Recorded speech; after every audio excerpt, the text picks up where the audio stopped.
RMD menang. Gerindra hidup santai di atas penderitaan rakyat Lampung. Ungkapan yang mudah bisa lebih greget dalam bekerja.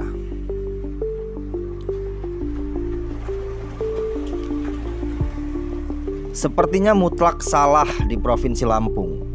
Partai Gerindra yang masih remaja dengan ketua DPD-nya yakni RMD sebagai simbol pemimpin muda di Lampung, seperti anak-anak yang selalu salah membuat tali timba sehingga layang-layangnya sulit mengudara. Oke, lupakan refleksi hidup kanak-kanak itu. Mari fokus membicarakan partai remaja serta pemimpin muda di tanah kopi dan lada yang masih berselimut konflik agraria, harga pertanian di bawah standar sejahtera, dan akal bulus berkedok pendidikan. Kedatangan Kepala Badan Pertanahan Nasional sekaligus politikus senior Partai Golkar, yakni Nusron Wahid, ke Lampung membangkitkan lagi isu lama soal konflik agraria antara warga dan korporasi. Yang mencengangkan, Nusron dalam konferensi persnya mengatakan gubernur mengeluhkan banyak korporasi yang menguasai hektaran lahan sehingga warga dan pemerintah Provinsi Lampung tidak mampu memanfaatkan keuntungan dari luas tanah yang ada. Hanya mengeluh tanpa mampu berbuat sesuatu hal yang mencitrakan good looking dari seorang pemimpin. Agaknya menjadi simbol Partai Gerindra saat ini. Prabowo Subianto bahkan isunya sampai harus mengantarkan data warga Republik Indonesia sebagai syarat penurunan tarif Trump. Dan itu pun Indonesia masih harus membayar pajak sebesar 19%. Begitu juga yang terjadi di Lampung. Dalam konflik agraria, sang gubernur muda hanya mengeluh ke politikus Golkar. Waduh, padahal bisa RMD menawarkan proposal pembentukan Satgas Agraria, tapi tidak ada.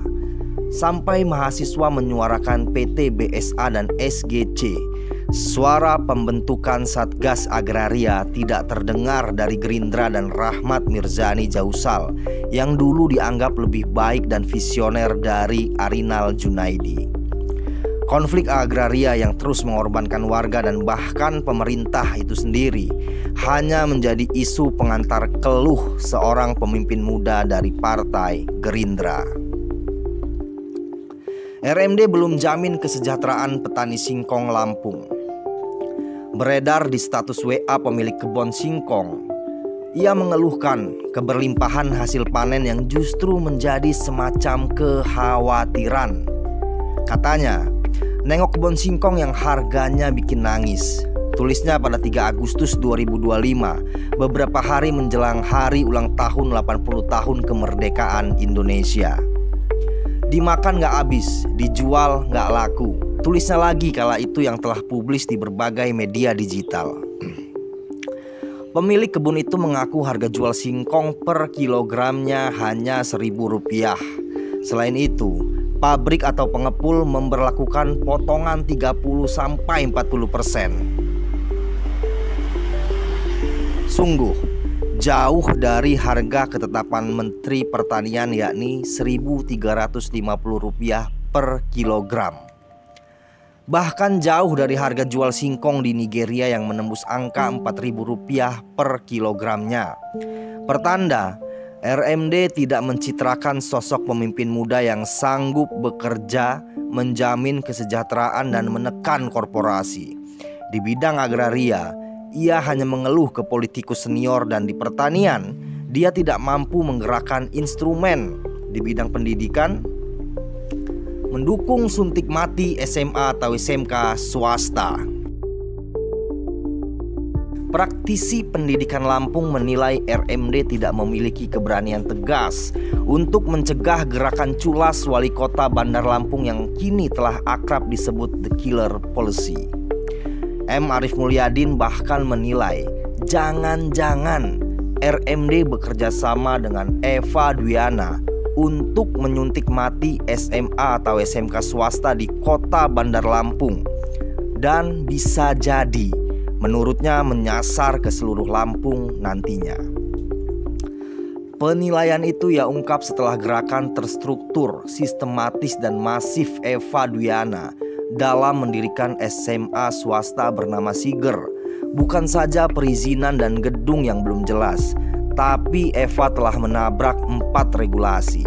Selain itu, camat dan lurah sampai serentak door to door mencari data siswa. Pada 11 Agustus 2025, menebar ancaman sekaligus keresahan bagi kepala SMA atau SMK.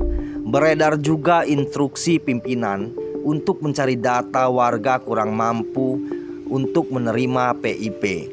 Padahal wali kota usungan Gerindra itu tidak memiliki wewenang meminta jatah program Indonesia Pintar.